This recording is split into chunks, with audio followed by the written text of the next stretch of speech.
El reino de la divina voluntad ya está en medio de las criaturas. Escucha la espiritualidad dictada a Luisa Picarreta por el especialista, el doctor Salvador Tomasini. Aquí, por Mundo Católico, construyendo la civilización del amor.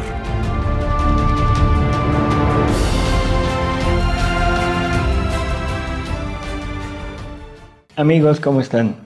Ceci, bueno, ¿cómo estás? Gracias, doctor. ¿Cómo están todos los que nos ven y nos escuchan? Pues el día de hoy con un tema más en el reino de la divina voluntad y que nos va a servir para ayudarnos a vivir la divina voluntad. La voluntad de Dios en nuestras vidas. Y le planteé al doctor que habláramos de la obediencia y la desobediencia. ¿Qué significa una cosa y qué significa otra? Porque realmente, doctor, en este tiempo somos muy desobedientes. Pero muy desobedientes. Yo me acuerdo que en mi época, ¿verdad? Que ya varios lustros atrás, varios siglos. Sin decir nada. Una miradita de papá o de mamá era suficiente para hacer lo que ellos decían. A ver, niños, ya se tienen que ir. Nos hacían una miradita así y nos íbamos presurosos. A ver, fulanita, una miradita y ya. Sabíamos que nos estábamos portando mal o bien, o teníamos que callarnos, lo que sea. Pero ahora todo es desobediencia. Todo es desobediencia, doctor. Y me gustaría llegar hasta las últimas consecuencias. Ahora la desobediencia llega al grado que ya no soy mujer o hombre. Soy, quién sabe qué soy. Y si quiero ser perrito, soy perrito. Y si quiero ser gatito, soy gatito. Perdón. Pero yo creo que eso no se puede llamar desobediencia ni obediencia. ¿Ya no se llama nada? No, okay. Eso tiene nombres que son innombrables aquí. Por eso, pero lo que quiero decir es que el hombre ha llegado a tal grado que ya ni siquiera acepta el orden establecido por Dios. Ni siquiera ya lo quiere aceptar. Así es. Entonces, sí me gustaría que tratáramos el tema de la obediencia, porque a veces la obediencia es vista como una forma de retroceso en lugar de una forma de vida divina. Entonces, para que nos cuente un poquito de esto y también cómo fue la obediencia de Jesús. Bueno, ¿por dónde empezamos? Lo que usted quiera. ¿Por dónde empezamos? Yo creo que simplemente, necesitamos entender que la obediencia la hemos tomado como una virtud. O sea, la virtud de la obediencia, y que es, como tú dices, el asociarnos, el ponernos en sintonía con la voluntad de Dios. La hemos puesto también a nivel ya humano, ponernos en sintonía con la obediencia de los padres, de los jefes de trabajo, con los jefes sociales, los gobernantes, en fin. Con la autoridad. Con la autoridad, pero en realidad es lo mismo, es el someter mi voluntad y mi pensamiento a la voluntad y el pensamiento de otro. Por eso es que es tan difícil poderla seguir. Claro. Porque es renunciar a lo mío para aceptar lo de otro, aunque no esté en concordancia con lo mío. Por eso los consejos evangélicos, ¿no? De obediencia, castidad y pobreza, que siguen todos aquellos que se consagran de manera completa al Señor en una vida de entrega religiosa o laica, consagrada. Es decir, esto es muy importante que lo entendamos, porque ya nadie vive la obediencia ni la entiende y por eso tampoco quiere asumir la vida religiosa o consagrada, porque esto implica un voto, el voto de obediencia a los superiores. Es decir, no más mi voluntad, sino la voluntad de otro. La voluntad de otro. Y ese sería como el primer paso para vivir la voluntad de Dios. Sí, y aquí debemos entender que mucho se ha degradado este concepto de obediencia, porque el que debe dar la obediencia debería de tener obediencia a un superior de él. Así es. O sea, esto es una cadena, y la cadena, el primer eslabón de esa cadena es Dios. Entonces, si cada uno de nosotros en ese eslabón, en esa cadena, fuéramos siguiendo la obediencia de Dios, no sería más que transmitir, no sería poner lo mío, sino poner lo que Dios quiere a través de diferentes eslabones hasta llegar a mí. Y entonces sería muy sencillo someterme a la obediencia a Dios. Porque así vería a Dios en mis superiores o en aquellos que me dan aquel mandato. De hecho, uno de los fundamentos de la autoridad y de la reyesía precisamente está en Dios. el mismo Jesús le dice a Pilatos, no tendrías esa autoridad si no se te hubiese dado de lo alto, lo cual era el poder divino de los reyes, lo que fundamentaba la monarquía. No sé si ustedes recuerdan esta fase de nuestra historia en donde la monarquía manifestaba a través de los reyes la voluntad divina, ¿verdad? Y después, dadas las condiciones de desobediencia generalizada en el mundo, se dio la revolución frente a estos principios con igualdad, libertad y fraternidad. Cuando ya no se encuentra la voluntad de Dios en la persona que da la obediencia. Entonces se abandona a Dios para hacerle caso al ser humano. No se abandona a Dios, simplemente se deja de creer en Dios. A la hora de ir viendo las incongruencias del que da la obediencia, en ese momento se quita, ¿no? Yo creo que aquí debemos entender que obediencia, vamos a partir de un punto, es aceptar la voluntad de otro encima de la mía. Entonces, ¿esto a qué se refiere? Esta obediencia empieza en el paraíso terrenal. Claro. En el paraíso terrenal, Dios no da leyes, no da sacramentos, no da ninguna regla para comportarse con Él, más que un mandamiento. No comas de ese árbol, nada más. Es un acto de obediencia. Pero ahora, ¿qué significa? ¿A qué es a lo que le está diciendo Dios, no comas de ese fruto? Lo tratamos en un programa, ¿no? sobre el pecado original. Se trataba de negarse a sí mismo el conocimiento de algo que mi voluntad quería conocer, cuando que Dios no. Era el tiempo, no había decidido dar ese conocimiento. ¿Sí? Y que a veces eso nos pasa en nuestra propia vida. Queremos adelantar nuestro conocimiento y eso es lo que están haciendo a los niños ahora, adelantarles el tiempo del conocimiento. Así es, cuando no tienen la capacidad para poderlo entender. Y para madurarlo y correctamente. Para poderlo manejar. Que ese es un problema. Sería una consecuencia de la desobediencia ya tangible en nuestros niños, en nuestra sociedad. Así es. Entonces, es la única obediencia que les dan ahí, no comas. Bueno, pero ¿a qué se refería? Ya lo tratamos y se trataba de lo único que Dios no les había comunicado. El cómo iban a multiplicarse, el cómo iban a poder ser semejantes a Dios en cuanto a creador. Que ese es el anhelo supremo de Satanás. Satanás quería ser creador. Y ahora se lo transmite a la criatura para que también la criatura anhele llegar a ser creador. En ese momento le están diciendo, no le des salida a ese deseo, reprímelo y espera, confía en Dios y algún día Él te lo dará cuando sea justo, cuando ya no sea peligroso para ti. ¿Sí? Sí. Bueno, entonces sabemos lo que pasó, sabemos que el hombre se cae y entonces empieza un mundo donde Dios ya no está, donde la unión con Dios ya no existe quien nos guíe. Entonces el hombre empieza a actuar instintivamente, empieza a actuar con una razón, pero una razón motivada, sojuzgada por el instinto, y esto lo podemos ver en el relato de Caín y Abel, donde la envidia, las pasiones humanas empiezan a señorear sobre el ser humano hasta que llega al punto de asesinar a su propio hermano, con tal de sobresalir por la envidia, por el coraje que tenía de que su ofrenda no era aceptable a Dios. De ahí podemos seguir toda la historia que hay en el Génesis y veremos que es una historia prácticamente de corrupción. Y hasta llegar al punto en que Dios decide exterminar a aquella humanidad. La causa así específica no viene al caso, es simplemente ve que su creación ya no es lo que él quería. La quita y empieza esa nueva rama de la humanidad en donde Dios empieza a marcar reglas. Dios empieza a dar tips para cómo comportarse.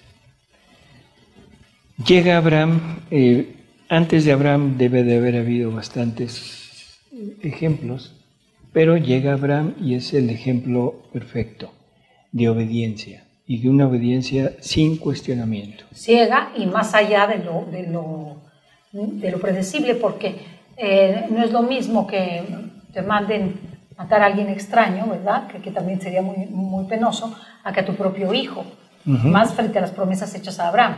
O sea, es como decir, ¿sabes qué? Ya no cumplas los mandamientos, ya no cumplas las tablas de la ley. Bueno, no había tablas de la ley. Sí, obviamente, pero ya no cumplas la ley de Dios, ¿no? Así es. Entonces, y lo que yo te di, lo que tanto anhelas, déjalo, tú mismo lo vas a sacrificar. Así es. O sea, porque no es algo que se le murió. No, es algo que tú tienes entregas. que hacer, tú tienes que realizar. Entonces, más allá de la ley de Dios, porque pues, bueno, tu ley es que no hagamos daño a los demás, que no mato, y mucho menos a mi hijo. Entonces, yo creo que Dios es dueño de la ley y puede hacer lo que Él quiera. Sí, pero lo que Dios está tratando es de probar al hombre, probar su fidelidad y su confianza en Él. Adán tenía 75 años. No era un jovencito, no. En aquel tiempo yo creo que... Abraham, perdón. Abraham no era un jovencito, y a los 75 años llega y le dice, la voz de Dios le dice, ¿sabes qué? Salte de aquí. Te voy a dar una tierra, te voy a dar un lugar, tú salte con toda tu parentela, o sea, con todas tus cosas, tu familia, y vete. No pregunta, no cuestiona, no nada, simplemente obedece. Y realiza. ¿Qué está haciendo Abraham? Destruyendo todo lo que había formado durante toda su vida, destruyendo su lugar en una sociedad, destruyendo su familia. Debe haber tenido familia fuera de su esposa y de su sobrino, porque se va con Sara y se va con Lot, pero debe haber tenido más familia, debe haber tenido, no sé, tierras, muchas cosas que no se pudo llevar. Entonces, ¿qué le está diciendo? Renuncia a lo tuyo, renuncia a lo que tú esperas, renuncia a todo. ¿Sabes qué? Tú crees que ya estás terminando tu vida, te equivocas, apenas le vas a empezar. Camínale, pero camínale a los 75 años. Órale, camínale y vete de aquí. Y ahí va. ¿Qué está haciendo? Destruyéndose parte de él. Luego viene lo que tú dices. Ese anhelo del hijo, ese tener un hijo primero con la esclava, pero no era realmente el hijo de la esposa. Total, que Dios le concede al hijo gran felicidad, gran alegría, gran apego, gran amor hacia su hijo. Y de repente llega el momento en que le dice, ¿sabes qué? Dame a tu hijo. Dámelo, ofrécemelo. ¿Qué le está pidiendo? Quítate todo lo que sea apego a ti. Quítate lo que sea apego incluso a lo que yo te he dado. Tu amor a tu hijo, tus miras hacia tu hijo, destrúyelas. No, y además las promesas que tenía en ese hijo y la edad que tenía. Así o sea, porque ya Abraham, pues ya en ese momento, pues ya tiene una edad. Ya tendría por lo menos, como 90. 90 años.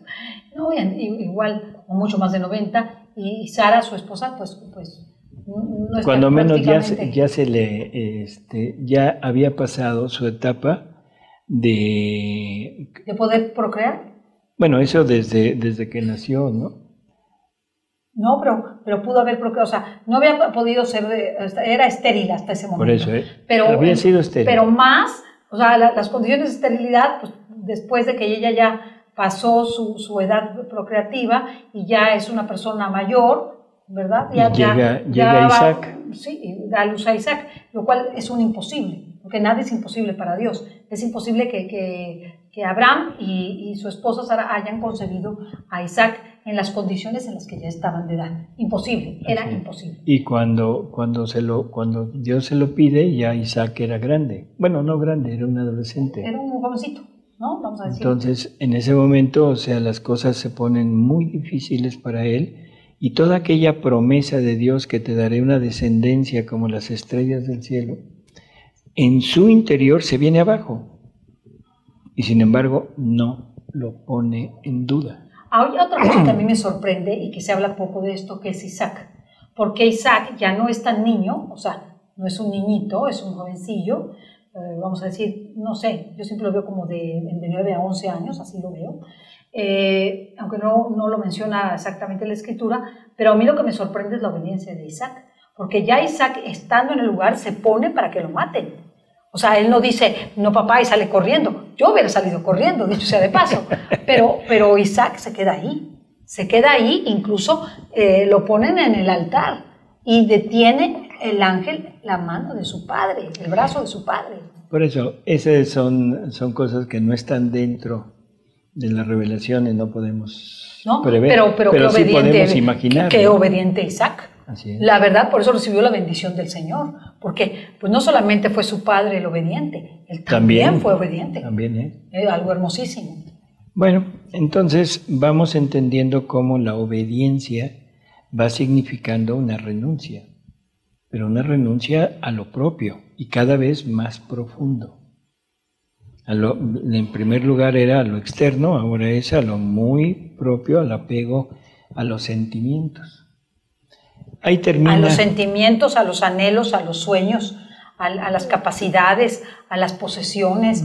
Por eso el primer capítulo de la Divina Voluntad, de diálogos que hicimos de los tips de la Divina Voluntad o las claves de la Divina Voluntad, fue precisamente el desapego. Es el primero. Para hacer la voluntad de Dios tienes que estar desapegado de todo. De todo lo demás. Es la única forma que vas a ser obediente. Así es. Entonces, tenemos este ejemplo y vamos a dejarlo ahí. Luego viene como figura representativa de obediencia, viene Moisés. Moisés, la historia de Moisés es muy curiosa.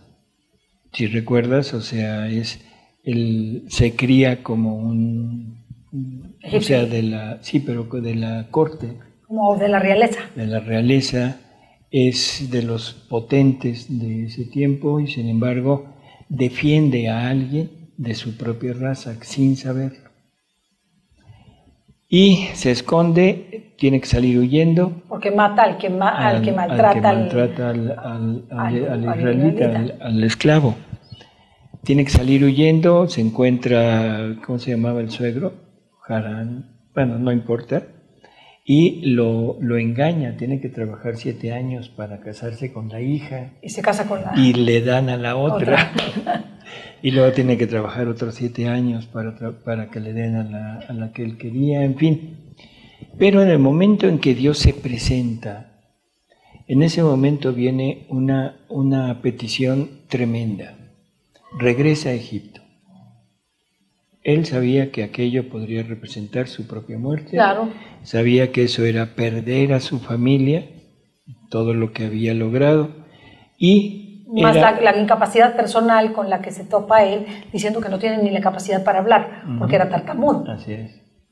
Entonces le dicen, tú regresa y tú vas a liberar a mi pueblo. Y te vas a enfrentar al faraón. Que era como su padre. Pues, el faraón era su padre, no era cualquier gente. Y a su propio hermano, además. Entonces, su hermano de adopción, los que lo habían acogido, y a su madre, que lo había acogido, que lo había... Por eso, era a su familia. Sí, era perder su familia. Ahora ve y enfréntate a ellos y pídeles que dejen libre a mi pueblo. Ya sabemos la historia, que son varias veces que se lo dice, varias negativas del faraón, hasta que llega un momento en que Dios pone la mano y dice, de acuerdo, hasta aquí el castigo de la pérdida de todos los primogénitos, y en ese momento dejan salir a ese pueblo. Durante todo el trayecto, 40 años de travesía, no por necesidad de distancia, sino por desobediencia. O sea, 40 años de purificación. 40 años de castigo, porque es el castigo del haber renegado de Dios, que había conducido a su pueblo, que lo había liberado, que había hecho prodigios a través de la mano de Moisés, y sin embargo el pueblo adora a otros dioses. Entonces esto es como que es incomprensible. Pero esta es la naturaleza humana, somos desobedientes, somos incrédulos, somos de lo peor, pecadores. Apóstatas. Sí, somos pecadores. Somos pecadores. Entonces son 40 años de andar peregrinando, y 40 años en que Moisés tiene que ir dirigiendo a su pueblo de acuerdo a lo que Dios le va dictando. Moisés en muchas ocasiones se opone, o sea, Señor, este pueblo es de cabeza dura. Sin embargo, o sea, sigue las órdenes, las directrices de Dios. Es una obediencia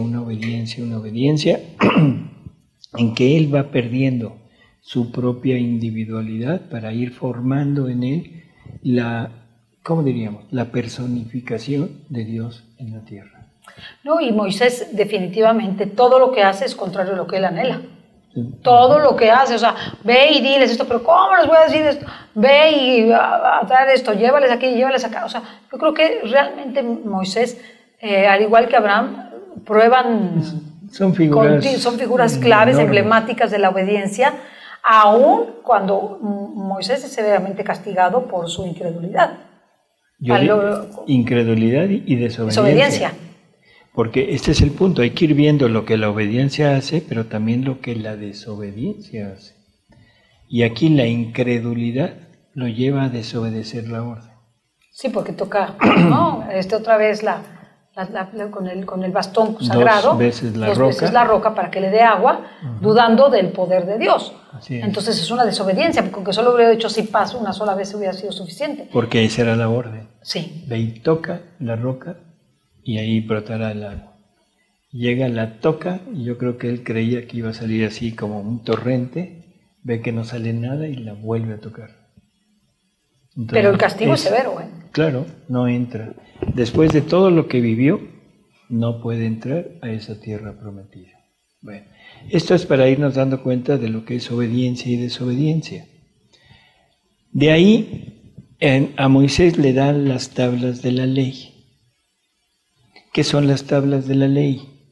Es el cómo te debes comportar de aquí en adelante. Que son los mandamientos de la ley de Dios. Y ahora vamos a analizarlos. ¿Qué son? Pues son 10 no puedes hacer, 10 no puedes hacer, o 10 cosas que si las haces, morirás. Sí, pero son 10 cosas que te dicen, tienes que renunciar a esto. Ah, ok. Si lo ves desde el punto de vista de la renuncia, tu propia voluntad de mentir, de robar, de tener al hombre o a la mujer que no te pertenece, de desear, de fornicar, de no poner a Dios en primer lugar, etcétera, etcétera. O sea, te van llevando poco a poco al punto de renuncia a ti. Entonces la obediencia es un renunciar a lo tuyo. ¿Para qué? Para aceptar lo de otro. ¿Sí? Y de ahí, bueno, seguimos y estamos entrando en un terreno donde vamos descubriendo que la obediencia es una destrucción de la vida humana, como la conocemos. Es la destrucción de tu propio yo. Así es. De tu egoísmo, de tu egocentrismo, de aquello que tu pecado y tu pobreza espiritual ve como bueno, porque lo que realmente es bueno es lo que Dios te pide. Así es. Y entonces empezamos a entrar en un camino donde decimos, no, obediencia no. Empezamos a pensar que, por ejemplo, los mandamientos son incongruentes. O ya se pasaron de moda. Pero ¿cómo puedes decir que fornicar es un pecado? ¿Cómo puedes decir eso? ¿Qué cosa más anticuada? Me han dicho a mí. Pero bueno, yo no lo digo. ¿Cómo puedes decir que no puedes rehacer tu vida? Claro. Y que eso es adulterio. Claro. ¿Cómo puedes decir que primero Dios y que el prójimo no, y si primero están los animalitos. Ahora, primero están los animalitos que las personas. En fin, es un destruirnos a nosotros. Y Jesús es muy claro con Luisa, porque Luisa se queja de la obediencia, que es dura con ella, que no transige en nada, que todo es que haz esto y es para destruirla a ella, para hacerla sufrir. Y Jesús le dice que sí, que ese es el trabajo de la obediencia, que la obediencia va encaminada a la destrucción de nuestro propio yo y de nuestra propia voluntad. ¿Para qué? Para darle vida nuevamente a lo que verdaderamente deberíamos de tener, que es la voluntad divina en nosotros. Así que ese es como el camino de la obediencia, es destruirnos pero destruir la parte mala que tenemos. Sí. Aquí es donde se nos chispa todo. Se nos nubla la vista. Porque cuando decimos que lo que traemos cargando en nosotros no es vida divina, digo, no es vida, sino muerte, ya no entendimos nada. Y yo diría, cada acto hecho sin la unión con la voluntad divina es una muerte, un irremediablemente morirás. Y veo del otro lado, cada acto que hacemos sin la voluntad divina es privar a la humanidad de esa luz y ese sol que deberíamos darle a la humanidad con nuestras propias acciones. Y privar a Dios de esa de gloria, su retribución y de esa gloria que se merece. Y de ese amor. O sea, eso es lo que es nuestra vida. Y por eso es que hemos llegado a puntos tan extremos como esto que tú mencionabas al principio. Que es una gran desobediencia. Renunciar a todo y creer que somos algo que yo puedo escoger lo que yo soy. Sí, esa es una gran desobediencia. Perdón. Esa es una gran desobediencia. Una gran desobediencia. Claro. Y una gran desobediencia, yo diría, vamos a quitar un poquito la palabra Dios porque eso ya genera mucho, ¿cómo diríamos? Conflicto. Sí. ¿Sí? Vamos a poner naturaleza. Negar tu propia naturaleza. La naturaleza dicta lo que yo soy.